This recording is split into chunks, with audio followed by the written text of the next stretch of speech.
Hi, this is Patrick from WorkHands, and today I'm going to take you through how to use WorkHands as a mentor for the Medical Assistant Apprenticeship Program. Now, I'm logged in as a mentor in the program, just to give you a sense of what it's going to look and feel like. We really try to limit it to just what you have to take action on, so you'll see you have an apprentices option on your dashboard, time cards, and actually, as mentors in your program, you don't have to deal with anything there, the evaluations, and reports. Now, first thing, I'm just going to jump in. As a mentor, you can see anybody in the apprenticeship program. Only those ones that you're assigned to will you see that you have to take action on. So if we look through here, any of the people who are in the program be listed. For those you're assigned to and you're expected to give evaluations on, you'll see an assigned tag just like that. Now if we click through on any of these apprentices, you'll be able to see exactly what the apprentice sees. So the apprentice at any given time has a view into their OJT, their recording time cards that are approved by the shift supervisor, and then the evaluations which you'll be taking action on. If you hop into their OJT charts, very quickly at a glance you can see where they're at in terms of any of their hours as well as any of their skills. And we break this down by different categories, just like you'll see in the evaluations you'll fill out. So let's hop on over and actually take care of one of those evaluations. So what we're going to do is going to go back to our dashboard. And what you'll see here is you have one due.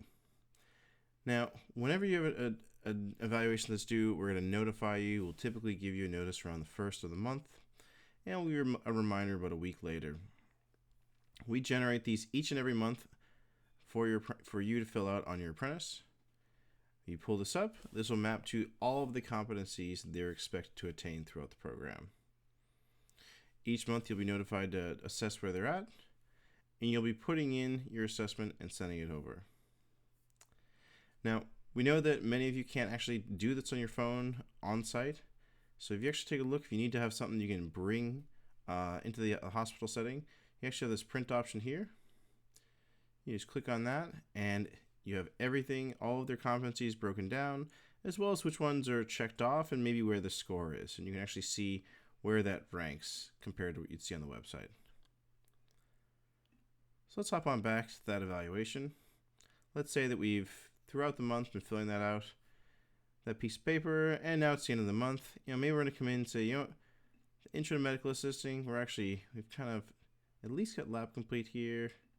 We've got lab complete there. And what else? Maybe we've finished these off.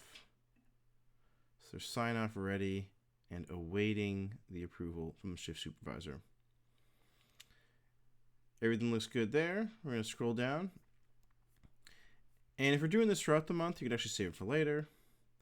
We maybe want to add a comment, but let's just keep it simple for now. And let's go ahead and submit. And what's going to happen is when we submit, this is going to update the status of this evaluation.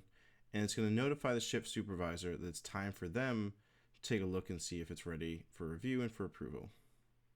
You'll see that the numbers are updated here. And there's nothing for you to do for the rest of the April evaluation. That's that. Now, like I said, if you hadn't submitted, you would have gotten a reminder typically about a week later, and they would let you know at a certain point that, at risk of being overdue. So go ahead and take care of these.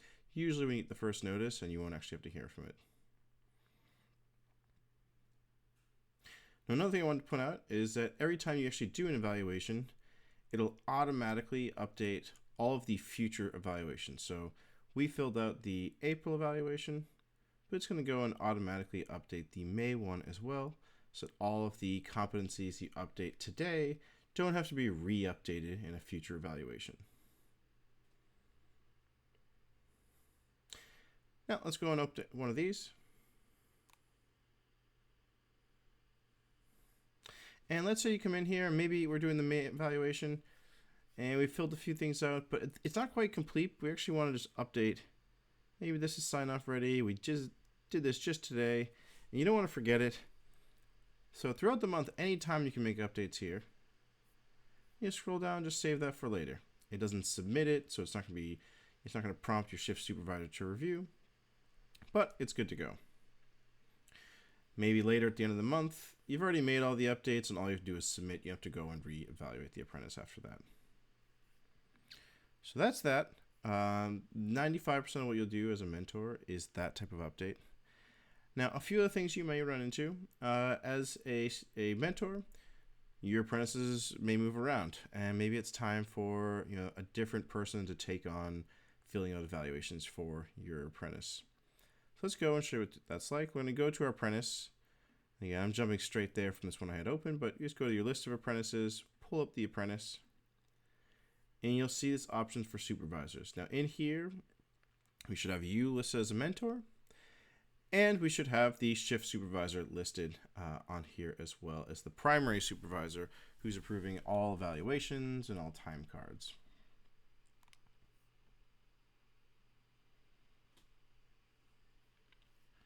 So there we go. We see ourselves and we see the shift supervisor. Now let's say we want to make that change. Maybe we're going to say that Danielle is actually now the new mentor. You'll see here is an option to make her the mentor. So we're going to do that. And what's going to happen now is that for any of the evaluations in future months, we'll notify the new mentor to actually fill these out. So just one thing to keep in mind, if you find you're getting notified to fill something out, but you don't actually work with that apprentice anymore, you can actually go jump in here and make that change on your own as well.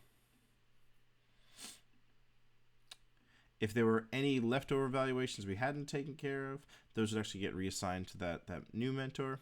And you'll see that since we actually went and submitted that other evaluation, we don't have anything due here. There's nothing left for us to do, and you can sit back and come back to WorkHands next month when we notify you again. Now, when you get in here, if you have any other questions, how to use WorkHands, things that come up, how to reset your password, and things like that, feel free to just pull us up on chat support.